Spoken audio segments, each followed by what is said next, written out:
and debated opening the manila envelope. The thickness indicated a substantial number of pages, and the last thing I wanted was to get caught in the rain as I trekked back to my truck. Flipping over the envelope as I debated, I saw that someone had printed on the back, "The most amazing story ever." A plea for recognition? A challenge? Written by the author or by someone who'd examined the contents? I wasn't sure, but how could I resist? I opened the clasp. Inside the envelope were a dozen or so pages, photocopies of 3 letters, and some photocopied drawings of a man and woman who clearly looked to be in love with each other. I set those aside and reached for the story. The first line made me pause. The destiny that matters most in anyone's life is the one concerning love. The tone was unlike the previous letters, promising something grand, it seemed. I settled in to read. After a page or so, my curiosity became interest. After a few more pages, I couldn't put the story aside. Over the next half hour, I laughed and felt my throat tighten. I ignored the uptick in the breeze and clouds that were turning the color of charcoal. Thunder and flickers of lightning were reaching the distant edge of the island when I read the final words with a sense of wonder. I should have left then. I could see sheets of rain marching across the waves toward me, but instead, I read the story a second time. On that reading, I was able to hear the voices of the characters with utter clarity. By the time I read the letters and examined the drawings, I could feel the idea taking shape that I might somehow find the writer and broach the possibility of turning his story into a book. But finding that person wouldn't be easy. Most of the events had taken place long in the past, more than a quarter century earlier, and instead of names, there were only single initials. Even in the letters, the original names had been whited out before the pages were copied.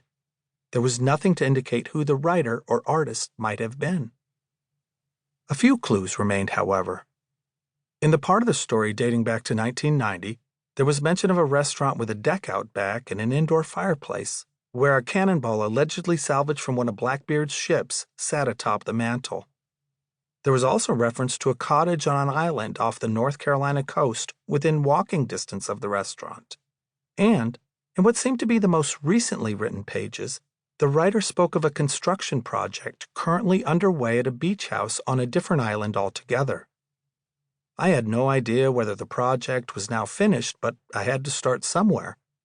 Though years had passed, I hoped the drawings would eventually help me identify the subjects. And, of course, there was also the kindred spirit mailbox on the beach where I sat, which played a pivotal role in their story. By then, the sky was positively threatening, and I knew I was out of time. Sliding the pages back into the manila envelope, I returned it to the mailbox and hurried to my truck. I barely beat the downpour. Had I waited another few minutes, I would have been drenched, and, despite having my windshield wipers on high, I could barely see through the glass. I drove home, made myself a late lunch, and stared out the window, continuing to think about the couple that I'd read about on the pages.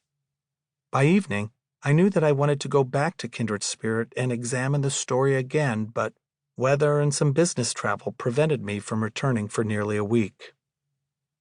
When I finally made it back, the other letters, the recipe, and the journal were there, but the manila envelope was gone. I wondered what had become of it.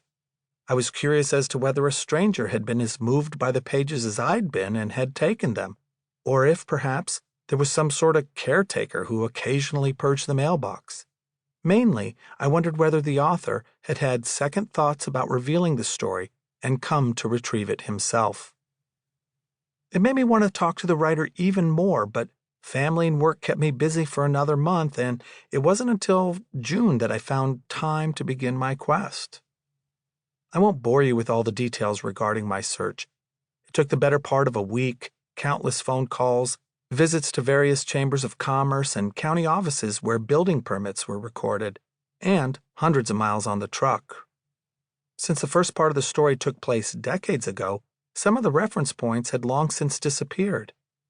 I managed to track down the location of the restaurant. It was now a chic seafood bistro with white tablecloths, and used that as a starting point for my exploratory excursions in order to get a sense of the area. After that, following the trail of building permits,